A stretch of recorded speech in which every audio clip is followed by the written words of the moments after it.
12ஆம் வகுப்பு கணிதம் அலகு 6 வெக்டர் இயற்கணிதத்தின் பயன்பாடுகள் பயிற்சி 6.9 இல் 12ஆம் வகுப்பு கணிதம் அலகு 6 வெக்டர் இயற்கணிதத்தின் பயன்பாடுகள் பயிற்சி 6.9 இல் இரண்டாம் கணக்கு பார்க்கலாம்.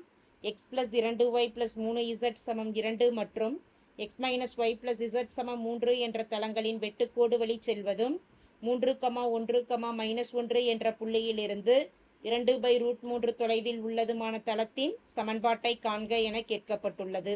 இரண்டு தளங்களின் வெட்டுக்கோடு வழியாக செல்லக்கூடிய புதிய தளத்தின் சமன்பாடு அமைக்கணும் அப்படின்னா இரண்டு தளங்களையும் கூட்டணும். ஏதேனும் ஒரு தளத்தை ஒரு திசையிலி மதிப்பால் பெருக்கி கூட்டணும். அப்போ தேவையான தளத்தின் சமன்பாடானது தேவையான தளத்தின் சமன்பாடு அதற்கான பொது வடிவம் முதல் தளத்தின் சமன்பாடு + திசையிலி லாம்டா பெருக்கல் இரண்டாம் தளத்தின் சமன்பாடு சமம் 0. வினாவில் கொடுக்கப்பட்டிருக்கக்கூடிய முதல் தளத்தின் சமன்பாடானது x + 2y + 3z வலதுபுறம் இருக்கக்கூடிய +2 இடதுபுறம் வரப்ப -2 ஆகும். லாம்டா பெருக்கல் p2 என்பது x - y + z +3 இடதுபுறம் வரப்ப -3 = 0. இரண்டையும் பெருக்கிக்கலாம். அதாவது x + 2y + 3z - 2 அப்படியே எழுதிட்டு இரண்டாம் சமன்பாட்டை திசையிலி மதிப்பு லாம்டாவால் பெருக்கும் பொழுது λx - λy + λz -3 lambda = 0. x உறுப்பு y உறுப்பு z உறுப்புகளை தனித்தனியாக பிரித்து எழுதலாம். இப்போ முதல் உறுப்பில் எக்ஸின் கெழுவானது 1, அடுத்து எக்ஸின் கெழுவானது லாம்டான்னு இருக்குது லாம்டா பெருக்கல் எக்ஸு. அடுத்து y உறுப்புகள் 2, அடுத்து y உறுப்பின் கெழுவானது -லாம்டா பெருக்கல் y, z-இன் கெழுக்கள் 3 லாம்டா பெருக்கல் z. மாறிலி மதிப்புகளானது -2 -3 லாம்டா = 0. கணக்கிட வேண்டியது இந்த தளத்தின் சமன்பாடானது வெட்டிக்கொள்ளும் புள்ளி 3, 1, -1 என்ற புள்ளியிலிருந்து 2/√3 தொலைவில் உள்ளதுமான தளத்தின் சமன்பாட்டை அமைக்க சொல்லி கேட்டிருக்கிறாங்க. தொலைவு 2/√3 கொடுக்கப்பட்டிருக்கு, ஒரு புள்ளி கொடுக்கப்பட்டிருக்கு. அப்போ இடைப்பட்ட தூரம் கணக்கிடுவதற்கான நிபந்தனை என்ன அப்படின்னா d = தொலைவு d = |ax1 + by1 + cz1 + d1 denominator மதிப்பு பகுதியிலே √a² + b² + c² கிடைக்கும். தளத்தின் சமன்பாடு எழுதியிருக்கிறோம். இந்த தளத்தின் சமன்பாடு 1 + லாம்டா பெருக்கல் x + 2 - லாம்டா பெருக்கல் y + 3 + லாம்டா பெருக்கல் z +-2 -3 லாம்டா அப்படிங்கிற தளத்தின் சமன்பாட்டில் எக்ஸிற்கு பதிலாக வினாவில் கொடுக்கப்பட்டிருக்கக்கூடிய புள்ளி 3, 1, -1 பிரதியிடலாம். அப்படி பிரதியிடும் பொழுது மதிப்பு தொலைவு d ஆனது 2/√3 என கொடுக்கப்பட்டுள்ளது. |1 + லாம்டா பெருக்கல் எக்ஸிற்கு பதிலாக புள்ளியை பிரதியிடுற 3 + அடுத்த மதிப்பு 2 - லாம்டா பெருக்கல் y-இன் மதிப்பு 1 +3 + லாம்டா பெருக்கல் z-இன் மதிப்பானது -1 -2 -3 லாம்டா பகுதியில் வரக்கூடியது √a². a-இன் மதிப்பானது 1 + lambda whole square +2 - lambda whole square +3 + lambda whole square 3 + lambda whole square. இதை சுருக்கலாம்.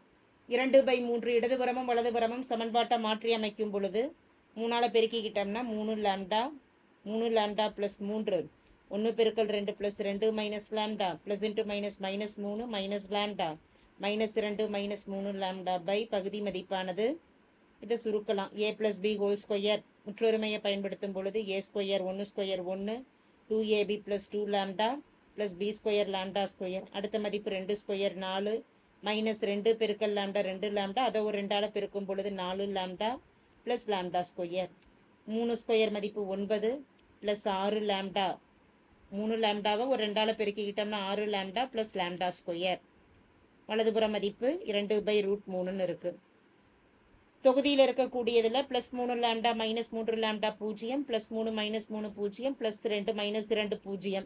மீதம் இருக்கக்கூடியது -2 லாம்டா டினாமினேட்டர் மதிப்புகளில் லாம்டா ஸ்கொயர் உறுப்புகள்லாம் தனியாக கூட்டிட்டோம்னா λ² + λ² + λ² எனும் பொழுது 3 லாம்டா ஸ்கொயர். லாம்டா உறுப்புகள் 2 லாம்டா -4 லாம்டா -2 லாம்டா -2 + 6 எனும் பொழுது +4 லாம்டா மாறிலி உறுப்புகளானது 1 + 4 5, 5 + 9 மதிப்பு 14 + 14. மட்டு மதிப்பில் இந்த மதிப்புகளை எழுதிடுவோம். சமம் 2/√3.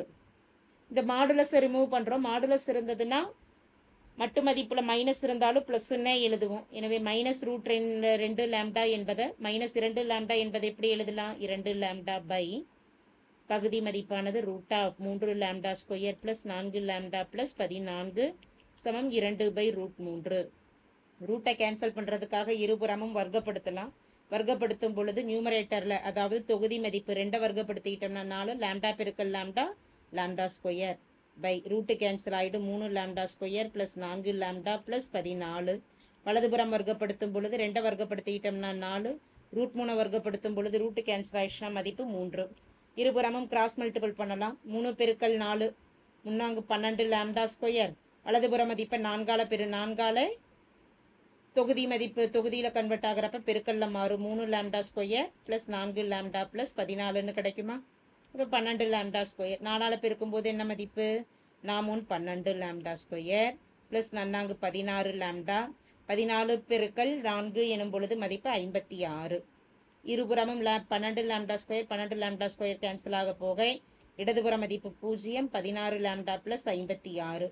இருபுறமும் மாற்றி எழுதிட்டோம்னா 16 லாம்டா + 56 சமம் 0. 16 லாம்டா + 56 ஆனது வலதுபுறம் போகிறப்ப -56 லாம்டா ஈக்குவல் டு -56/16. இதை கேன்சல் பண்ணிட்டோம்னா 8ஆல் அடிச்சிட்டோம் அப்படின்னா 2 8 16, 7 8 56. லாம்டாவின் மதிப்பானது -7/2 ஆகும். தேவையான தளத்தின் சமன்பாட்டில் லாம்டாவின் மதிப்பை பிரதியிடலாம். therefore தேவையான தளத்தின் சமன்பாடு x + 2y + 3z - 2 லாம்டா மதிப்பு -7/2ன்னு பிரதியிடுறோம். பிராக்கெட்டில் x - y + z - 3 சமம் 0. 2ஆல் கிராஸ் மல்டிபிள் பண்ணிட்டோம்னா 2 பெருக்கல் x + 2y + 3z - 2 -7 பெருக்கல் x - y + z - 3 சமம் 0. 2x + 2 பெருக்கல் 2 4y + 6z -2 பெருக்கல் 2 4. அடுத்து 7ஆல் பெருக்கும் பொழுது -7x - × - +7y -7z -+3 21 சமம் 0. எக்ஸ் உறுப்புகளை கூட்டும் பொழுது 2 - 7ன் மதிப்பு -5x, 4y + 7y + 11y, 6z - 7z -z -4 + 21 எனும் பொழுது மதிப்பு +17 சமம் 0. முதல் உறுப்பு மைனஸில் இருக்கிறதுனால ஒரு மைனஸால் பெருக்கிக்கிட்டோம் அப்படின்னா -5x + 5x +11 என்பது -11y -z + z ஆகும். +17 -17ன்னு கொடுக்கலாம். = 0 என்பது தேவையான தளத்தின் சமன்பாடு ஆகும். தேங்க்யூ.